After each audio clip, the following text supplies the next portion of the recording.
Today I'm going to share the first step to buying a home. Questions.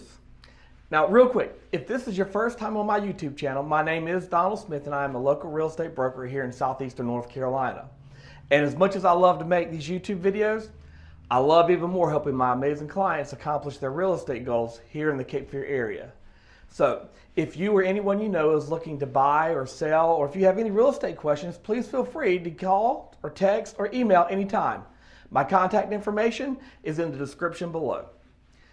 Now, in a previous video, I shared all 5 steps of buying a home. 1 was questions, step 2, defining our relationship, step 3 was financing, step 4, home search, and last but not least, step 5 was that contract to closing. If you've not watched that video, be sure to hit the subscribe button and go back and watch it. This is a deeper dive into that first step. All right, again, I'm going to share the first step to buying a home, questions. The number 1 complaint I hear from buyers about previous agents is that the agent didn't listen to them.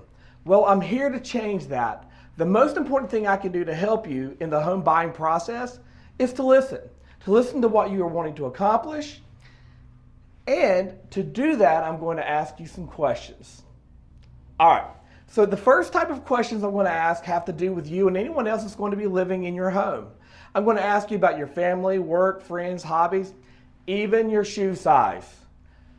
Just kidding. Well, not really. On your closing day, I'm going to present you with a pair of closing Crocs, but we'll talk more about those when we meet later.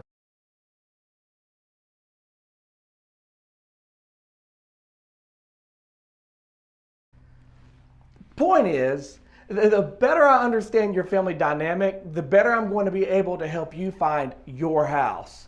All right, so the second set of questions I'm going to ask have to do with when and where. I'm going to ask you general questions about where you would like to live and when you need to be settled into your new home.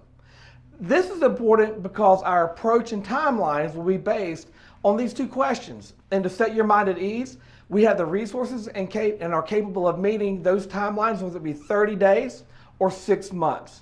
We just need clarity on what your timeline is. The third set of questions can be the hardest for some folks. It can be the hardest because I'm going to ask you to dream with me. To dream without all of the why not excuses. I'm going to ask you questions about your dream home, what it would be if we lived in a perfect world.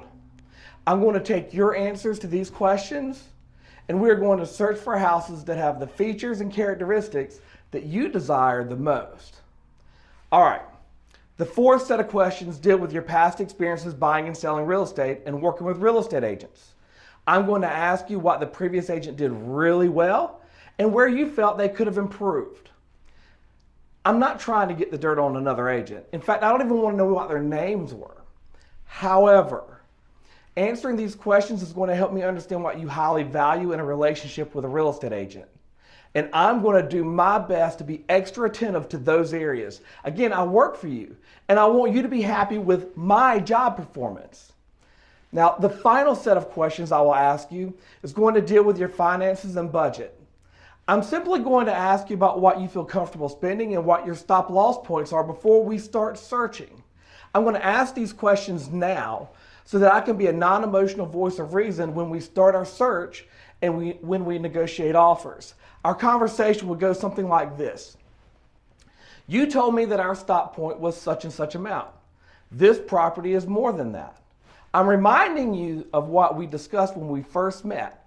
Now, if you want to override this, you can because you're the boss. But this is what you told me.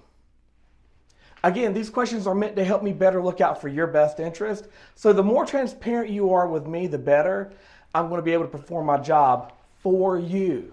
All right, so those are the types of questions that I'm going to be asking when we sit down to meet. I hope you found this informative and useful. And if you would like to set up a buyer consultation, send me an email or give me a call. My contact information is in the description below. And please, hit that subscribe button.